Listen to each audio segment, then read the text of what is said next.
So hello students, how are you all. कैसे बच्चों आप लोग। स्वागत है आप सभी बच्चों का DET-247 के प्लेटफॉर्म पर। आई होप सारे बच्चे अच्छे होंगे। तो बच्चों आज जो हम डिस्कस करने वाले हैं that is 90 days strategy for quantitative aptitude. तो किस तरीके से क्वांट को हम बेहतर कर सकते हैं, कितना रिवीजन, क्या कैसे रिवीजन करें, कैसे मॉक टेस्ट देंगे, कैसे अपनी प्रैक्टिस करें, कैसे नोट्स रिवाइज कब और कैसे करने। तो पूरी 90 दिन के लिए मैं आपको स्ट्रेटेजी बना के लाया हूं। तो सबसे पहले अपन डिस्कस करते हैं बच्चों फॉर 30 डेज, मतलब एक से पहले दिन से 30 दिन तक सर हमें क्या करना है। सबसे पहले देखो, फिर 30 से 60, फिर 60 से 90, इस तरीके से मैंने आपको 3 पार्ट्स में इसको तोड़ा है and that is very important.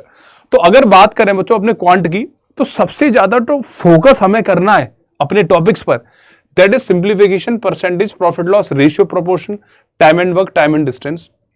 अब बच्चों यहां से देखो, अलजेब्रा हुआ, ज्योमेट्री हुआ आपका, और ट्रिग्नोमेट्री हुआ। यहां से भी आप देख सकते हो प्रीवियस एग्जाम में आपके पास 1 से 2 क्वेश्चंस आए हैं, दैट इज वेरी इंपॉर्टेंट। अगर मैं अर्थमेटिक की बात करूं तो अर्थमेटिक तो बहुत इंपॉर्टेंट है बच्चों। अर्थमेटिक तो आपको पूरा कंप्लीट करना है, याद रखना है चीज को। डीआई की उनके लिए जो बच्चों they are preparing for MBA, सिर्फ एमबीए वाले बच्चों के लिए डीआई है, और किसी को डीआई नहीं पढ़नी, क्योंकि वहां पर 10 क्वेश्चन आएंगे। वेरी वेरी इंपॉर्टेंट, सबसे पहले यही करो, याद रखना। अब बच्चों क्या स्ट्रेटेजी होनी चाहिए, देखो सबसे पहले मैं क्लासेस में भी आपको बताता रहता हूं कि आप कितना प्रैक्टिस कर रहे हो, कितना रिवीजन कर रहे हो। बस यही है भैया, एक ही खेल है क्वांट का कि आप कितनी प्रैक्टिस कर रहे हो। एक ही मंत्र है, एक ही जादू मंत्र है, कुछ भी बोल लो, यही घुटी है कि आप कितनी प्रैक्टिस कर रहे हो। तो सबसे पहले revise basics concept and formulas. जो अपने फॉर्मूला जैसे अलजेब्रा में फॉर्मूलाज है, भूल जाते हैं बच्चे। a+b+c का होल स्क्वायर भूल गए, AQ+BQ पूछ रहा है, AQ-BQ लिख रहे हो, तो जितने भी फॉर्मुलेज हैं पहले फॉर्मूले याद करो। AQ+BQ, AQ-BQ क्या होता है, किसके टर्म्स में होता है, अलग अलग टर्म्स में मैंने 4 फॉर्मूले लिखाए हैं, तो इनको रिवाइज करो, लर्न करो, भूल जाओगे। Focus on improving accuracy, speed. ये कैसे, ये सर कैसे होगी, ये होगी बच्चों डेली प्रैक्टिस से कम, चलो 20 तो ज्यादा हो गए, मैं कह रहा हूं कम से कम 10 क्वेश्चन। अब बच्चों लास्ट टाइम चल रहा है, आपको मेहनत करनी पड़ेगी क्वांटम में, पहले बता दूं। हर चैप्टर से 10 क्वेश्चन करो, हर चैप्टर से डेली 10 क्वेश्चन करो। जैसे मान लो आपने आज ले लिया, और आज आपने मान लो 5 चैप्टर ले लिए, तो 50 क्वेश्चन हो गए आपके। कल फिर 10 क्वेश्चन करो नेक्स्ट 5 चैप्टर के लिए, फिर वो 50 क्वेश्चन हो जाएंगे। तो ऐसे हर चैप्टर से डेली चैप्टर 10, 15, 20 क्वेश्चन करो, जितनी आपकी स्ट्रेंथ है, ठीक है। और डिपेंड करता है पर्सन टू पर्सन कि आपका कितना वीक सेक्शन है, क्या है। ये हो गया पहले से 1 से 30 तक आपको ये करना है, इनमें सब पे ध्यान देना है। सब टॉपिक्स के आपको क्या करना है, इनके क्वेश्चंस आपको स्टार्ट कर देने, याद रखना है इस चीज का, पहले 30 दिन। नेक्स्ट आ जाओ। नेक्स्ट के लिए बच्चों अगर हम बात करते हैं मंथ 2, 31 से 60 दिन के लिए intensive practice and time management. कैसे करोगे, फुल लेंथ मॉक टेस्ट लगाना स्टार्ट कर देना। अगर आपका सिलेबस मान लो 70 to 80% भी कंप्लीट हो गया है, फुल मॉक टेस्ट लगाना स्टार्ट कर दो।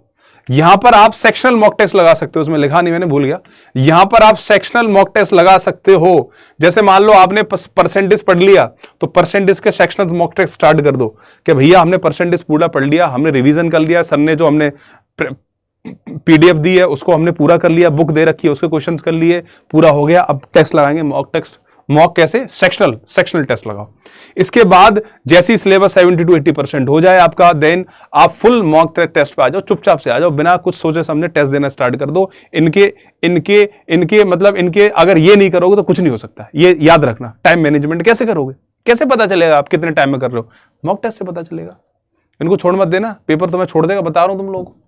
आगे बढ़ो। Start taking full length. कैसे दें सर, 2 से 3 दे सकते हो। मान लो आपको ज्यादा लग रहे हैं 3, 2 ले लो, 2 भैया 2 तो देने पड़ेंगे। 2 टेस्ट, एक नहीं काम चलेगा सर, एक दे लेते हैं संडे को सर, एक से काम नहीं चलेगा, 2 कम से कम 2 मॉक टेस्ट, 2 हर वीक में, 31 से 60 वाले दिन जो आपके पास बचेंगे, अभी 90 डेज पाएंगे। एनालाइज करो after each mock test thoroughly, analyse mistakes and improve on weak areas. जैसे आपने टेस्ट दिया, आपको ट्रिग्नोमेट्री का सवाल नहीं आ रहा, दिक्कत हो रही है सर ट्रिग्नोमेट्री में, सारा चैप्टर दे मारो, सब रिवीजन करो फटाफट से, उसी दिन तुरंत करना है, पूरा चैप्टर खत्म करना है, प्रैक्टिस करिए। फिर आप देखो हमें कहां गलती हो रही थी, फिर उसको ठीक करो। सारी चीजें बच्चों प्रैक्टिस से होंगी, समझ रहे हो। और कैसे प्रैक्टिस करनी है वो सारी चीजें मैं आपको बता रहा हूं। तो जहां भी आपसे गलती हो रही है उस चैप्टर को दोबारा रिवाइज करो। Revise all the topics covered in the first month. वो तो खैर रिवीजन तो चलता ही रहेगा आपका, क्योंकि जब आप मॉक टेस्ट दोगे तो मान लो प्रॉफिट लॉस का सवाल नहीं आया, तो प्रॉफिट लॉस के आप क्या खोलोगे, आप प्रॉफिट लॉस के आप जो भी पीडीएफ्स मैंने दिए आपको, जो भी आपके क्लास नोट्स हैं उसको खोलोगे, तो रिवीजन आपका ऑटोमेटिकली होता रहेगा, और करना भी, ठीक है। शॉर्टकट मैं बताता हूं आपको, शॉर्टकट्स वगैरह सारी चीज आपके साथ हो रही है। आगे बढ़िए। अब बच्चों ये बचा लास्ट का, last 3 month plan, final touch and mock test focus. बच्चों लास्ट के महीने में, तो लास्ट के 25 दिन, 20 दिन, 30 दिन, 20 दिन मान लो, अगर आपके पास कम टाइम पड़ रहा है 20 से 25 दिन, लास्ट के 20 से 25 दिन बहुत क्रूशियल होने वाले हैं आपके लिए। वहां पर बच्चों हमें मॉक टेस्ट ही देने हैं, ओनली मॉक टेस्ट। यहां पर आपको एक टेस्ट डेली देना चाहिए। Increase the number of mock test one per day. मैं ये भी कह सकता हूं ज्यादा दिक्कत होगी तो 5 मॉक्स आप एक वीक में दे सकते हो, 5 मॉक्स पर वीक। मान लो 4 वीक हो गए आपके तो 20 मॉक टेस्ट आपके हो जाएंगे, मोर देन सफिशिएंट। इतना कर लोगे ना बच्चों, लेकिन इतना तुम करोगे नहीं, मुझे पता है। इतना कर लोगे तो धो ही जाएगा खेल। अगर इतना कर लोगे तो सब खेल हो जाएगा। फिर देखना कितने मार्क्स आ रहे हैं क्वांटम में। मेहनत ज्यादा करनी पड़ेगी, दिक्कत होती है क्वांटम बच्चों को।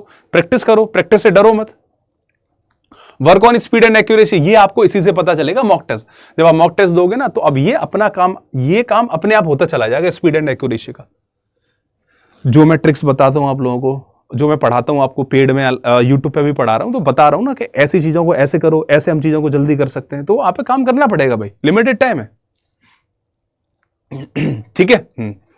टॉपिक वाइज रिवीजन करते चलो, पूरा वही रिवीजन तो करना ही करना है। परसेंटेज का रिवीजन करो, प्रॉफिट लॉस का करो, सीआई का करो, ये तो रिवीजन चलते रहेंगे। ये रिवीजन ऑटोमेटिक होता रहेगा। आप मॉक टेस्ट दोगे, आपको मान लो सीआई में दिक्कत आ रही है, आप सीआई का दोबारा रिवीजन कर डालो पूरी का। वो सारी चीजें अपने आप, प्रोसेस है एक। जब आप करोगे ना तो सारी प्रोसेस होती जाएंगी। आप मॉक लगाओ, बस मॉक लगाओगे, सब दिमाग अपने आप बता देगा ये कर ले, ये कर ले, अब ये कर ले, अब ये कर ले, अब ये कर ले। ठीक है। नहीं तो आप पूछते रहोगे क्या करूं, कभी मुझसे पूछोगे, कभी और से पूछोगे सर क्या करूं, अब किसकी रिवीजन करूं। वो आपको खुद से डिसाइड करना पड़ेगा। वो आपका दिमाग अपने आप बता देगा। जब आप मॉक लगाओगे तो वो बता देगा कि मुझे ट्रिग्नोमेट्री में दिक्कत हो रही है, मुझे ज्योमेट्री में दिक्कत हो रही है। ज्योमेट्री को चुपचाप से 50 सवाल लगा ले आज। समझ में आ रहा है?